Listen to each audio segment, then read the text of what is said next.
Welcome to The Explainer. Today we're diving into something pretty huge. What happens when artificial intelligence gets so good at faking reality that we can no longer trust our own eyes and ears?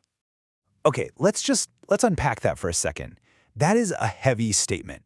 And it's not from some sci-fi movie. It's supposed to be a description of right now, a distortion we are all actively creating, with AI just hitting the accelerator.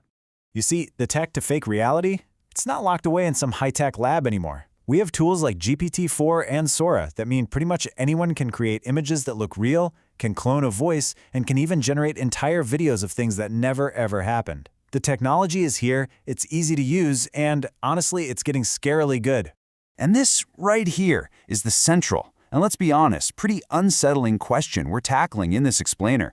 What are the actual consequences for all of us when making a convincing fake is suddenly effortless, basically free, and available to anyone with a keyboard?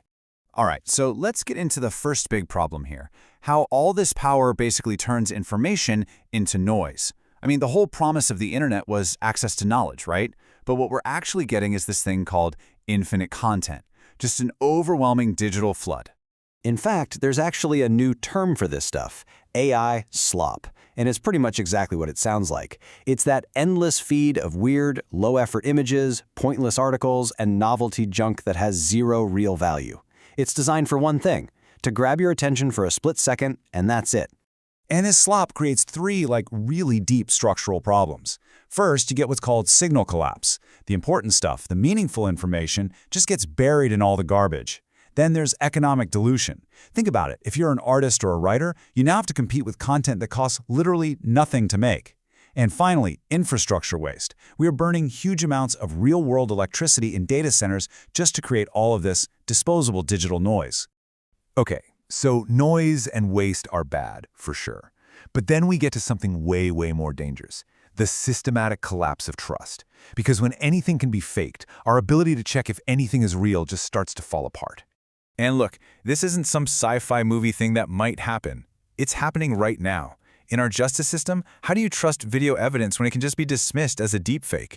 In a war, how do you know if you're seeing a real atrocity or something designed to manipulate you? In stores, are those product reviews real? And even in our personal lives, how do you know the person you're talking to online is even a person? So what's the ultimate danger here? It's not just about being fooled once or twice. It's about getting to a place where we're just paralyzed by cynicism, where the default reaction to everything is, nah, that's probably fake. A world where nobody trusts anything is a world where we can't really get anything done. Okay, so how on earth did we get here so fast? I mean, to figure out where we're going, we've got to understand what's really causing this explosion of fake reality in the first place. And this is a really important distinction. AI didn't invent lying. It didn't create our distrust of institutions. People were already doing that. What AI did was something much more fundamental. It made deception free. It made it cheap, easy, and you could do it at a massive global scale. This chart here, it just lays it out so clearly. Historically, look on the left, making a convincing fake took real skill, a ton of time, resources, it was hard. But today, look at the right. AI needs none of that, especially when you want to do it at a massive scale. It's removed all the natural barriers, the friction, as the source calls it, that used to make lying so difficult. So, if the problem is that we remove all the barriers, all the friction, well, that leads to a pretty controversial idea for a solution. What if the answer is to deliberately put some of that friction back into the system? And the source material we're looking at lays out a couple of ways we could do this. The first is called localized compute. So instead of using some giant free cloud server, what if you had to use your own computer's power to generate tons of this stuff? All of a sudden, there's a real cost in hardware and electricity. The second idea is validated access, basically making people verify who they are to use the most powerful AI tools. That makes it a lot harder to be an anonymous troll army. And we have to be really clear here. The goal isn't to create a perfect system that stops every single bad guy. That's impossible. The point, as this quote says, is that friction reduces the scale of the abuse. And on the internet, scale is everything. Making something 90% harder, that's a huge win. So as we start to wrap up, it's really tempting to see this as just a tech problem, right? Like we just need a better algorithm or a new app to fix it. But that's missing the whole point. This isn't really about the machine. I mean, let's be super clear about what AI is doing in this whole mess.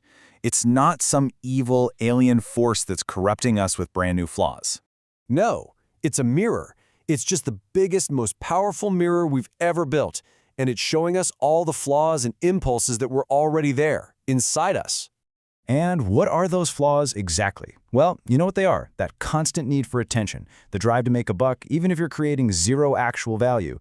And yeah, our willingness to bend the truth to get what we want. AI just gives all of that a massive global megaphone. So really, the big takeaway here is a simple truth about power. When you get a new, incredibly powerful tool, and it doesn't matter if it's AI or the printing press, and you unleash it with zero constraints, zero friction, you don't get freedom, you just get noise.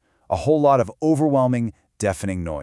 And that leaves us with one last and pretty chilling thought to chew on. The real risk here isn't that an AI is going to deceive us one day.